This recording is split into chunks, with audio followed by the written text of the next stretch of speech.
everyone! I'm Lily, and I'm talking about Magic Arena again, so I should probably do the hashtag sponsored. I'm part of the Magic Creator Program. Hashtag sponsored, hashtag content. Yeah, thanks, Wizards. Okay, let's get out of the way. It's kind of annoying that I have to do that, but oh well. Coming up this weekend is Historic Anthology 2 just came out, which is cool, and there's lots of cool stuff, and I did that video last week. But this weekend, the event is, for the festival event, is actually Historic Brawl. And Historic Brawl is my favorite format on Arena currently. And it's a lot of cool. So it's just, like it says, it's just Brawl with all the cards available, on Arena. Excluding, there's 4 bans, cards, Oko and Golos, because they're miserable, and then Sorcerer Spyglass and Meddling Mage. Honestly, I think Meddling Mage would have been fine to include. Yes, it's a similar role as Spyglass in terms of oh, they can stop you from playing your commander, but Meddling Mage is a lot easier to deal with than Sorcerer Spyglass. So, I'm okay with, I would have been okay with Meddling Mage, and I don't think it should be banned. I don't think it's really that ban worthy, but whatever. But yeah, so I'm going to be talking today, just kind of, first off, I'm just going to go through one of my favorite decks currently in Historic Brawl they've been playing. I play a lot with the people on the Discord server, so if you want to check that out, link in the description below, as always, if you want to help. If you would come in there and just play some Brawl and have some fun, I love Historic Brawl. It's a blast. And then at the end of the video, I'm going to be just kind of talking some general tips for building decks in Historic Brawl for this weekend, as well as kind of just some personal recommendations of commanders that I really like in Historic Brawl. So yeah. So just gonna jump right into it. The commander I'm talking about today is actually a brand new one. Well, not brand new, but that is Calix, Destiny's Hand. So new for Theros, and I mean, this is, of course, I'm making it talking about Celestia deck because, I like Celestia a lot, and of course I am. But this is a new take. It's not actually a tokens build or like I did before. I guess I just did a Sisay deck. I'll link the Sisay deck in the description below because that is also Historic Brawl. It needs some updates for Theros, but a lot of this, it's mostly probably good to go. That's a lot of fun to play. But we got Calix, Destiny's Hand. So he's a 4-mana loyalty planeswalker. His +1, you reveal the top 4 cards of your library and you put an enchantment from among them in your hand. His -3, you to exile target creature or enchantment under an enchantment you control, so you kind of turn an existing enchantment you have into an O-ring. And number 7 is you return all enchantments from your graveyard to the battlefield. You're not really playing this for the ultimate. Obviously, if you can get the ultimate, that's great. But for the most part, he's both, honestly, everything you want in a commander. And that is card advantage and removal. And that's actually really nice in Celestia. Because, I mean, there's a few notable exceptions, but especially on Arena and Brawl, Celestia is not great on the card advantage front. It's okay, but it's not great. And having this on your commander just as a repeal card advantage, and a large amount of our deck is enchantments, it can whiff. I have whiffed a fair bit of times, but it more often than not won't whiff. And yeah, so Calix and just the O-ring effect is really nice. But the deck also doesn't require Calix to run, which is what I really like about him.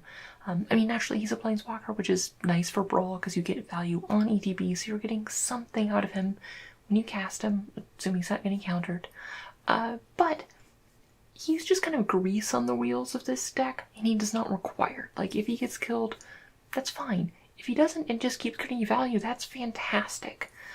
So it kind of works both ways in terms of what he's able to do. So I really like him. And that's why I built a deck around him. Also Celestia. Eventually I should probably just get a goal of having a deck tag on the video channel of every possible Celestia commander. So we have Calix. There's 4 plains, 4 forests. Nothing special there. It's just lands. Beginning of the lands, first off, which is color fixing, we have Command Tower, Temple Garden, Sunpetal Grove, Temple of Plenty, Celestia Guildade, Blossoming Sands, Tranquil Expanse, Fitful Passage. Nothing exciting here. It is just fixing lands.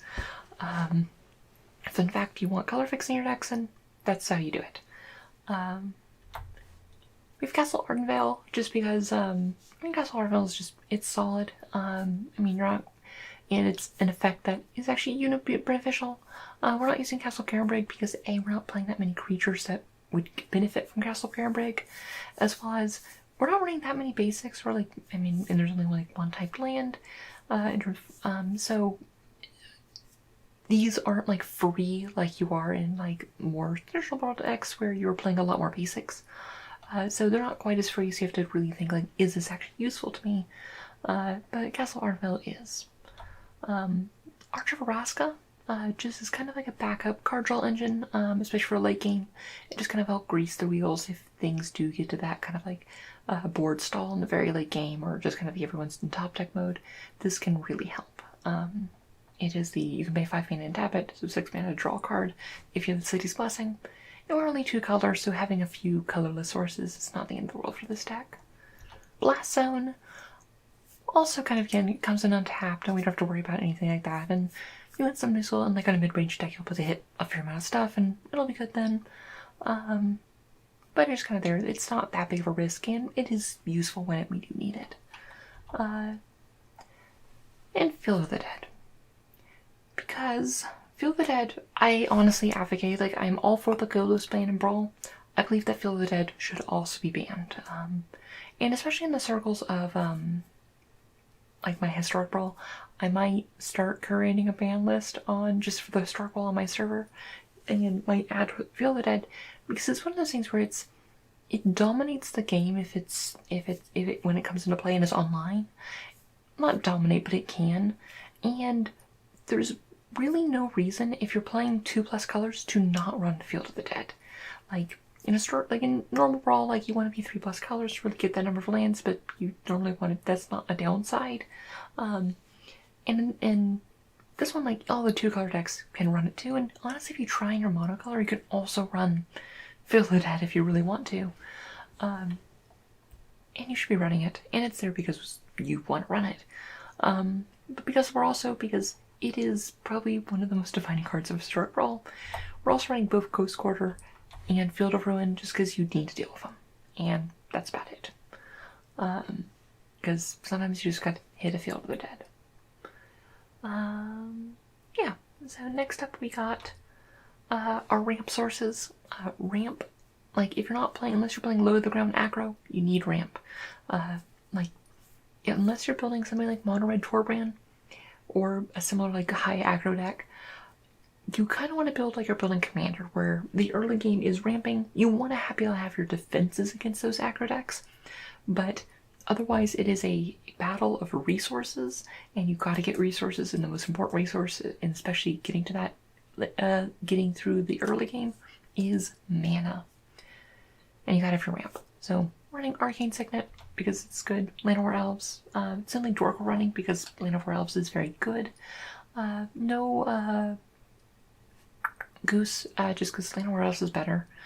Okay, I mean, it's not strictly better, but it's better. Mind Stone, just because it's another 2-mana source that isn't connected to a creature or anything. Omen of the Hunt, it's an enchantment, so it works on Calix, and it's also, but at the same time, it is also land ramp, which is just nice to have that land ramp that is a bit more resilient for board decks, things like that, if you get like planar cleansing. Smothering Tithe, I mean, obviously not as good as in Commander, like multiplayer Commander, but still very good for just generating a large amount of mana and letting you really use, especially if Calix is out and you're getting other enchantments out and you'll be able to actually start playing out your hand and getting that card advantage engine going. It's very good. Starfield Mystic, it's not quite a ramp spell, but it does make your enchantments cheaper, and like I said, most of your deck is enchantments, which helps a lot. So he's like a guy, but he's also just like, he's a low drop body, which is nice, because one problem with like a lot of these slow decks is that you what is your plan against aggro and extreme aggro things like Torbrand and stuff? And you can get these creatures that are both good against aggro, and like it's not good against aggro, but you know it can block and stop a Scorch Bitter on turn 2. And if you can do that, you definitely want to be able to do that, but also have it be useful in the late game. And you know that whenever enchantment controls put in a graveyard, that's not that useful.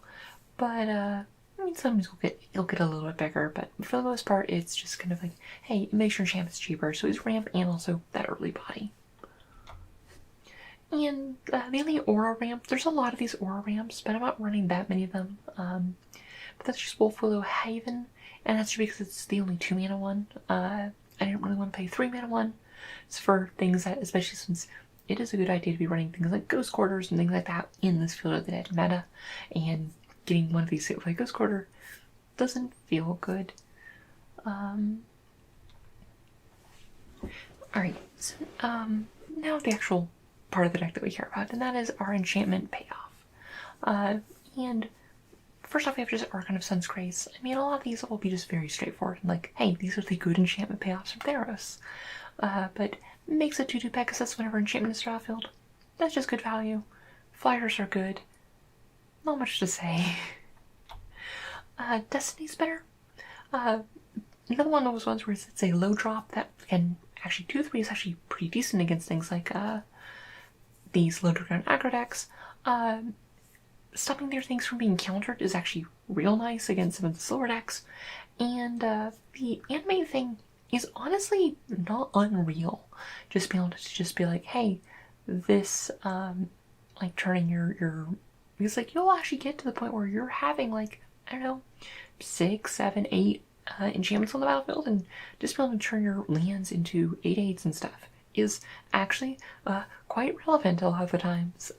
So yeah. Idyllic Tutor. I mean, it's not really going to pay off, but we do have a somewhat efficient tutor that can tutor for most things in our deck.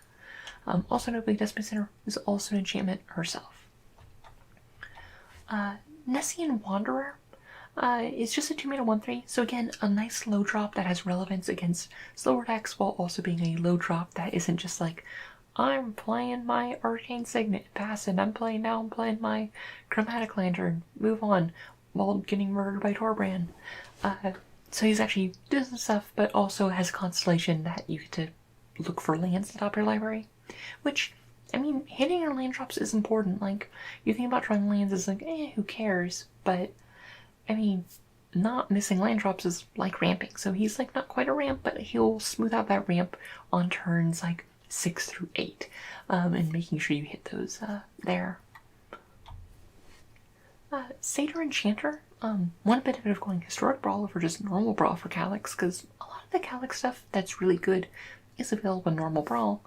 But with Historic Brawl, you actually get another Enchantress. So Satyr Enchanter is just, it's another Enchantress card. And then you have the one that is in Standard, and that is Setistan Champion, which is just the 1/3 that draws a card, but this one also gets bigger as it goes. So, I mean, it's better, but you're gonna run both because Enchantress effects. Fun fact: Enchantress decks want Enchantresses. And brand new, we have Sigil of the Empty Throne, which is a 5-mana enchantment that whenever you play another enchantment, you make a 4/4 angel, which is pretty good. So it's just kind of like, here's actually a really big payoff. That's kind of like a deal with this, or there's gonna be problems for your opponent. Not in the too distant future. And this next section is just random enchantments to proc all those things and make it with Calix that have various needs. First off, we're running a Rasta of the Endless Web, which is just, she's a 4-mana 3/5 with reach, which is just decent stats for her for things. So it's a good thing that kind of like can stop a lot of those aggro decks that if you can get to turn 4, because we're not running that many board wipes. Just because, I mean, there's an argument that we should run more, but we are kind of still a creature-based deck, and we don't necessarily want to be just wiping the board over and over again, because we are still running a fair amount of creatures. Whenever an opponent casts an instant source spell and make a 1/2, that's sometimes relevant, but we're mostly playing for the fact that use a 3/5 of reach can stop that aggro, especially the evasive threats that can threaten Calix, while also being an enchantment creature herself. Daxos, just good against aggro, is an enchantment himself. That's pretty much just the reasons. He's just a cheap enchantment creature that actually can hold its own against Torbrand and those other aggressive decks. Try the Elysian Grove is also kind of ramp, but realistically you're gonna run out of lands pretty quickly. Like obviously if you have him plus like Nessian Wayfinder, that's very good, as you can both be hitting all your lands and also then playing them out, and the fixing isn't super relevant, but it can be. Eidolon of Obstruction is a fantastic card and honestly super overlooked, I think, in this, because hey, against early decks it is fantastic. Like Torbrand, what is Torbrand going to do? Okay, obviously they can shock it, but if they just have creatures, they can attack into this, and because most of them are just like 1 toughness creatures and whatnot, and also just the slowing down your opponent's planeswalkers by 1 turn, like that's huge. Like if they essentially, that's kind of attacks on their planeswalkers, because really they don't, especially for their commanders and stuff, because honestly they don't want to play their planeswalker and just not do anything, because if they have to wait a turn to make planeswalker, that makes planeswalkers so much worse. So slowing down some of the more aggressive decks is great, and also just, well, stop like being a good defender against those aggressive decks, but also just stopping the Nagobolus players, the Teferi players, and stuff like that. Like against 3 Fairy, this is fantastic at just kind of providing that like stopgap measure. Heliod Sunground, really, we're not really a life gain deck. I mean, sometimes we'll just like throw some mana at something to give it lifelink to get some extra stuff, but mostly he's here because he's an enchantment, but also an indestructible enchantment, which means he's a great thing to use Calix's -3 on to start putting things under, so he becomes an indestructible O-ring. Like, the number of, like, enchant removal that actually exiles is not super high, and so Heliod is fantastic at this. I mean, like, and obviously when he becomes a creature and stuff like that, like, the number of removal options goes up, but also he's just like a decent, indestructible creature that demands very specific answers. History of Benalia, just kind of like a cheapish enchantment that can help deal with aggro. I mean, it's just a good creature rate. I mean, it creates 4/4 with power for only 3 mana, and you know, it's something that just gets the job done. Not much to say. Nylea the Keen-Eyed is largely for the same exact reasons as Heliod, although arguably she's even less useful, but she's there. She does what she needs to do. Nyx Fleece Ram, a new edition.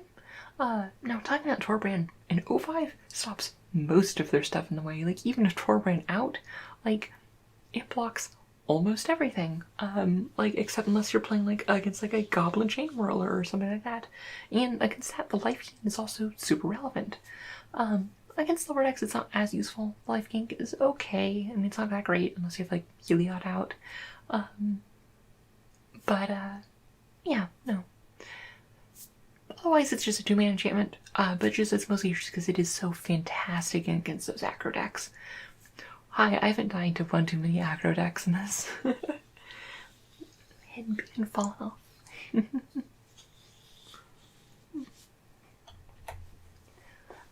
Birth of Melides, which is just, I mean, again, it replaces itself.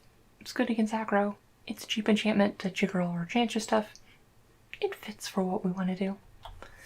And now we're to removal. And yes, Calix has his own removal, but you don't want to rely on your commander for your removal necessarily.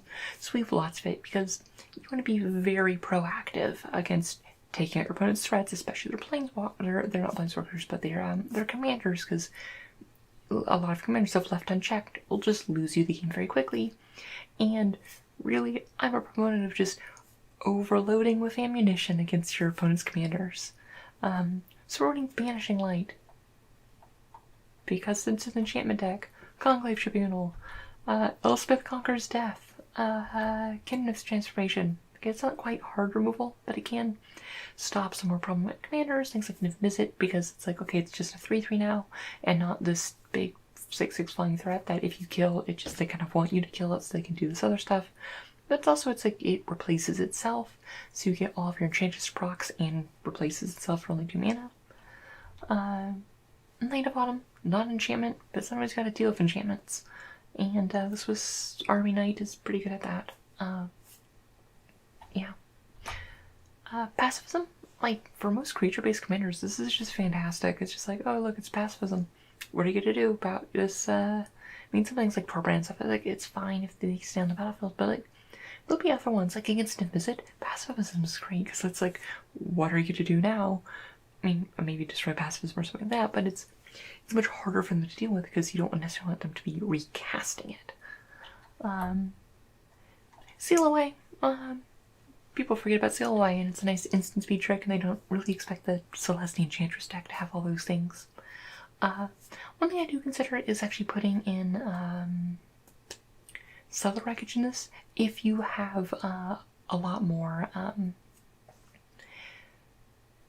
If you do have a lot more creature heavy decks, Subtle Wreckage actually would be a really nice addition. As I'm thinking about it, I actually might cut like Seal Away for a Subtle Wreckage. Now that I'm thinking about it, and actually that sounds a really good idea. I'm gonna do that. Trapped in the Tower. I mean, it's very similar. Can't hit and Visit, but this one is good against things like Kumena and things like that, where you want to shut down their activate abilities as well. And finally, Ugin. Because Ugin just kind of deals with everything.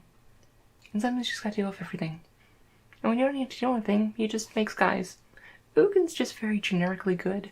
Like, honestly, in the current state, there's not that many decks that don't necessarily want Ugin. Like, if you're playing like Golgari, you probably don't need Ugin, but a lot of decks could just, have you tried using Ugin? Maybe try it. It's just, hitting almost everything is just very useful and not the worst cost. And they still have to get resources to actually taking out Ugin, unless they want to let you keep getting value. And finally, we're on to just the other section. We're running Once Upon a Time, because, fun fact, this card is great. We're running Questing Beast, because it's just a good creature. There's no good reason besides just Questing Beast is a good card, and especially with Planeswalker commanders, somebody's just gotta deal with them. And it's not a bad way to deal with them. Hey, it's Questing Beast. What's up? Nisu Shakes the World. We're not running that many forests, but Nisu Shakes the World is still just a really solid card. And you know what? You can't really go pure theme in like 1v1. Like, I'm much more of like in Commander and actually multiplayer formats, I'm much more into like, I don't like putting generically good cards just if they don't really fit the theme. But in 1v1 where you are trying to win, especially these events that you're trying to win, it's kind of nice to sometimes just have good cards and be able to win. And this is just, I mean, just a very efficient card for what you're doing. And the Boogeyman. Remember how I said that any deck that has 2 or more colors should be running Field of Ruin? Or not, well, I mean, should be running Field of Ruin, but Field of the Dead. Likewise, any deck that's running 2 more colors and is running green should be running Scapeshift combo. Because there's no reason not to. Like, you just gotta put theirs in there, you just like wait till you have 7 mana, and sometimes you can just add 14 power to the board for 4 mana. That, at least 14 power to the board, and that is, you know what, pretty good. And sure, it doesn't fit the theme that this is an Enchantress deck, but you know what, sometimes you just need an army of zombies out of nowhere. And I don't have anything else to say besides maybe play Scapeshift combo.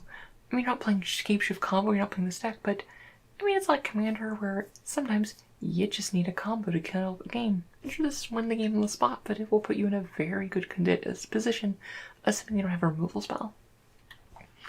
And then finally, in a similar vein, we're also running Line in the Reliquary to tutor for Field of the Dead. Because like I said, Field of the Dead is extremely good, and yeah, there's not much else to say besides finding those, and also just kind of like helps kind of thin your decks out of your deck of lands stuff once you actually have enough that you're looking for, and stuff like that, and like get other things. Likewise, she can also sacrifice a forest or plains and find a ghost quarter to take out your opponent's Field of the Dead. I am a strong advocate for banning Field of the Dead. Like, Golos is good. I'm glad Golos is gone. I think Golos would have still been kind of annoying and over-present, but would have been a lot less worse, and Field of the Dead is the one that should have taken the hit. But that's just me. But yeah, but that's my Calix deck.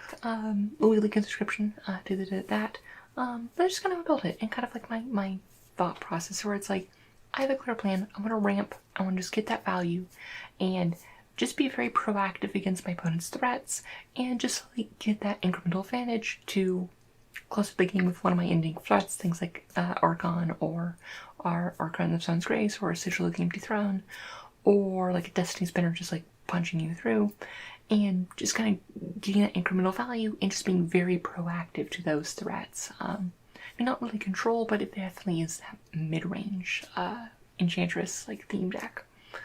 But yeah, so moving out of that and kind of into just general advice, I have selected 9 prime commanders that I'd recommend looking into if you haven't built anything yet. Well, technically 10. I do recommend Calix. Calix is a lot of fun, but here's 9 others for the event this weekend if you're looking for more things. First off, if you're the type of player who just wants to get the event done as soon as possible, play Torbran. It's just the games will end very quickly. You'll get it over with. You're just going to be building a mono red aggro deck, just fill it with a bunch of 1-drops and low drops and the standard all-stars of mono red.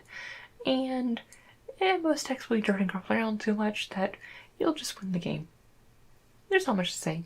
You're not going to be playing that much Magic, but you'll get the Erebus card styles and stuff, so there's that. If you want to play aggro with a little bit more class and more of that embracing the historic Brawl offerings, might I recommend Kumina, Tyrant of Araska. I do have a deck of this. I don't think I have it up in Architect. If I do, I'll link in the description. But Merfolk is a lot of fun, and also it has a new Lord of this with Historic Anthology, and it has a lot of cool things with just being these very evasive threats. Kumina has built-in card draw if you actually want to like pull back and go into more mid-range mode, and it's this really cool aggro deck that can be also very adaptive and lots of cool synergies, and it feels really cool. And like unlike some things like goblins and elves, there actually feels like there's enough Merfolk to really flesh out and actually have a full deck, and not kind of like, oh, we're really scraping the bottom of the barrel, where it's like actually feels like most of these Merfolk belong in this deck, rather than, oh, are we really playing these elves? So yeah, no, Kumina is very cool. Sign Master Thopters is another one where it's like, he's not good, but he can be a lot of fun. So he's a 3-mana 1/4. Then whenever you cast an artifact spell, make a 1/1 Thopter. So the kind of idea is that you just fill this deck to the brim with very cheap artifacts. You play Sai, and then you just spam out all these artifacts. You make a Thopter army, and then you kill them with that Thopter army. Honestly, Sai is actually very good against mono red, I find.